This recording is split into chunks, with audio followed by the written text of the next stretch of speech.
ಒಂದು ಚಿಕ್ಕ ನೀತಿ ಕತೆ. ಒಬ್ಬ ಋಷಿ ಕಾಡಿನ ಮಧ್ಯೆ ನಡ್ಕೊಂಡು ಹೋಗ್ತಾ ಇರ್ತಾರಂತೆ. ಅವರಿಗೊಂದು ಬೆಲೆ ಬಾಳುವಂಥ ಒಂದು ನಾಣ್ಯ ಸಿಗುತ್ತಂತೆ. ಬಟ್ ಆ ನಾಣ್ಯದ ಅವಶ್ಯಕತೆ ಆ ಋಷಿಗಳಿಗಿರೋದಿಲ್ಲ. ಸೊ ಅವ್ರು ಅನ್ಕೊತಾರೆ, ಈ ನಾಣ್ಯನ ಯಾರಿಗೆ ಅವಶ್ಯಕತೆ ಇರುತ್ತೋ ಅವ್ರಿಗೆ ಕೊಡಬೇಕು ಅಂತ ಯೋಚನೆ ಮಾಡ್ತಾರೆ. ಸೊ ಯೋಚನೆ ಮಾಡಿದಾಗ ಅದೇ ದಾರಿಲಿ ನಡ್ಕೊಂಡು ಹೋಗ್ತಾ ಇರ್ತಾರೆ, ಯಾರಿಗಾರು ಅವಶ್ಯಕತೆ ಇರೋರಿಗೆ ಕೊಡೋಣ ಅಂತ. ಬಟ್ ಅವ್ರಿಗೆ ಯಾರೂ ಆ ದಾರಿಯಲ್ಲಿ ಅವಶ್ಯಕತೆ ಇರೋ ವ್ಯಕ್ತಿ ಸಿಗೋದಿಲ್ಲ. ಸೊ ಕತ್ಲಾಗ್ತಾ ಬರುತ್ತೆ. ಅದೇ ಕಾಡಲ್ಲಿ ಒಂದು ದೇವಸ್ಥಾನ ಇರುತ್ತೆ. ಆ ದೇವಸ್ಥಾನದಲ್ಲಿ ಮಲಗೋ ವ್ಯವಸ್ಥೆ ಮಾಡ್ಕೊಳ್ತಾರೆ.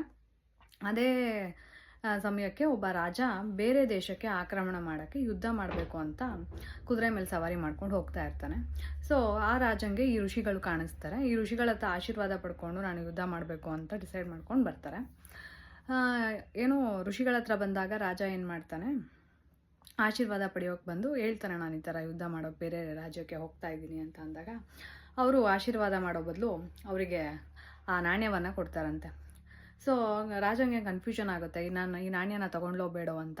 ಆವಾಗ ಹೇಳ್ತಾರಂತೆ ಮುನಿಗಳು, ಋಷಿಗಳು, ಈ ನಾಣ್ಯ ಹೇಗೆ ಸಿಕ್ತು, ನಾನು ಯಾರಿಗೆ ಕೊಡಬೇಕು ಅಂದ್ಕೊಂಡಿದ್ದೆ ಅಂತ.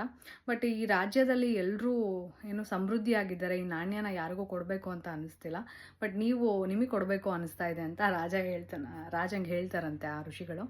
ಸೊ ಇದರಿಂದ ಏನು ಅರ್ಥ ಆಗುತ್ತೆ ಅಂದರೆ, ಅವನಿಗಿನ್ನೂ ಅತಿ ಆಸೆ ಇತ್ತು. ಅಂದರೆ ಬೇರೆ ರಾಜ್ಯನ ಅವ್ನು ಕಬಳಿಸ್ಕೋಬೇಕು ಅಂತ ಡಿಸೈಡ್ ಮಾಡಿದ್ದ, ಯುದ್ಧ ಮಾಡಬೇಕು ಅಂತ.